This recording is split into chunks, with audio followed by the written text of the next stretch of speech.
Hello बच्चों, तो चलिए इस प्रश्न को पढ़ते हैं। यदि वृत्त x square plus y square plus 6x plus 8y minus 5 बराबर 0 के समकेंद्रीय वृत्त x square plus y square plus 2gx plus 2fy plus c बराबर 0 पर बिंदु -3, 2 स्थित है, तब c का मान है विकल्प ए 11, विकल्प बी -11, विकल्प सी 24 और विकल्प डी 100।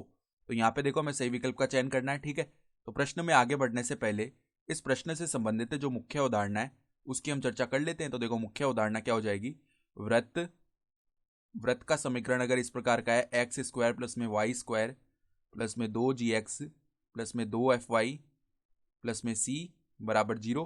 तो इसका अगर हम केंद्र लिखे ना, तो केंद्र के निर्देशांक देखना क्या आते हैं यहाँ से, माइनस का g माइनस का f, ये आते हैं केंद्र के निर्देशांक। तो अब हमें बताया गया है कि ये जो दोनों वृत्त हैं जिनके समीकरण सवाल में दिए हुए हैं ये समकेंद्रीय है, यानी कि दोनों का केंद्र एक ही है। ठीक है, तो एक्स स्क्वायर प्लस में वाई स्क्वायर प्लस में 6x प्लस में 8y माइनस 5 बराबर 0, इसका अगर हम लिखें देखो केंद्र। ठीक है, तो इसका केंद्र देखो क्या आएगा हमारे पास, उसके निर्देशांक माइनस का जी, तो जी का मान यहाँ पे 3 हो जाएगा। ठीक है, और माइनस का जी लिखेंगे तो -3 आ गया। फिर यहाँ पे माइनस एफ का मान लिखेंगे, माइनस का 4 आ जाएगा। यानी कि ये जो दूसरा वृत्त है इसका केंद्र भी क्या हो जाएगा, यही हो जाएगा इसका केंद्र। ठीक है, यानी कि यहाँ पर देखो तुलना करेंगे ना, तो जी का मान 3 और एफ का मान 4 रख सकते हैं दूसरे वृत्त के लिए।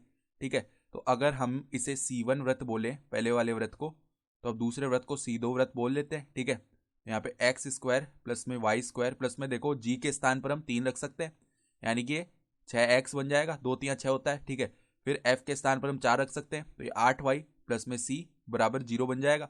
अब हमें बताया गया है कि इस दूसरे वृत्त पर -3, 2 जो बिंदु है वो स्थित है।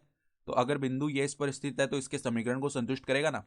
तो देखो यहाँ पे इसके समीकरण से संतुष्ट करवा देते हैं, तो -3 का स्क्वायर प्लस में 2 का स्क्वायर प्लस में देखो 6 गुणा में -3 प्लस में देखो 8 गुणा में 2 प्लस में c बराबर 0।